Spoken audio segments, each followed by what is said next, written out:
May kamag-anak ka bang biglang pumanaw na walang naiwan na testamento? Sino ang magmamana ng kanyang bahay, lupa o negosyo? Pwede bang angkinin ng ibang kapamilya? Yan ang tanong ng maraming Filipino. Pag-uusapan natin kung ano ang mangyayari kapag ang isang property owner ay namatay na walang last will and testament. Sa batas ng Pilipinas, may tinatawag tayong intestate succession. Ito ang proseso ng pamamahagi ng ari-arian kapag walang naiwan na will. Pero alam mo ba kung sino talaga ang may karapatan? At paano kung may hindi pagkakaunawaan sa pamilya?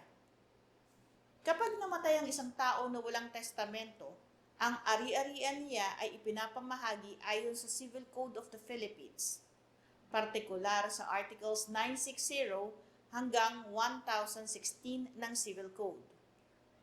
Tinatawag itong intestate succession. May mga nakatakdang order of priority kung sino ang unang magmamana.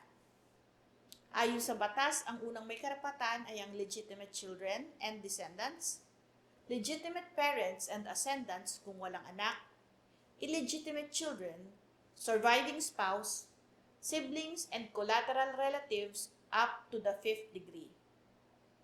Kung may anak ang namatay, sila ang pangunahing tagapagmana kasama ang asawa. Kung walang anak pero may magulang pa, sila naman ang susunod. Pero take note, equal sharing ang general rule, unless may special circumstances. Isang magandang halimbawa nito ay ang kaso ng Suntay III versus Cojuangco Suntay. Namatay si Cristina na walang iniwang testamento. Nag-away ang kanyang mga kamag-anak, parehong lehitimo at ilehitimo, tungkol sa mana, lalo na kung sino ang dapat na mamahala sa mga iniwan niyang ari-arian. Ang gusto ng isang panig ay siya ang sole administrator, pero sinabi ng Supreme Court, hindi lang yung pinakamalapit sa namatay ang pwedeng mamahala.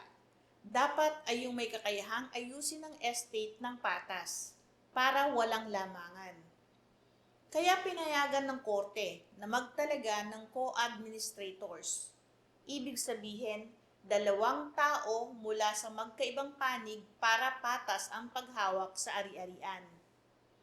Ipinakita ng kasong ito na kung maraming tagapagmana at may alitan, pwedeng gumawa ng solusyon ang korte para maprotektahan ang interes ng lahat. Ngunit paano naman kung may kapatid na nakatira sa lupa pero hindi ito nakapangalan sa kanya? Paano kung may anak sa labas?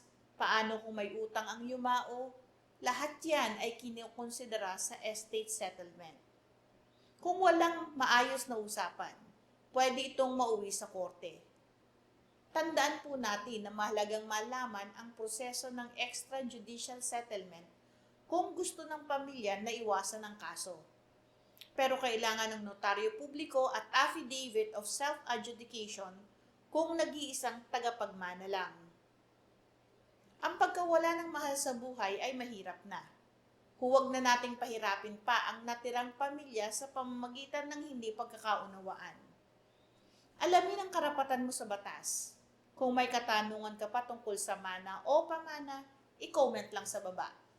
Mag-like, mag-subscribe at i-share ang video na to. Patuloy po kayong manood, magtanong at matuto ng tungkol sa batas. Magandang araw po, ako si Attorney Claribel Lucila.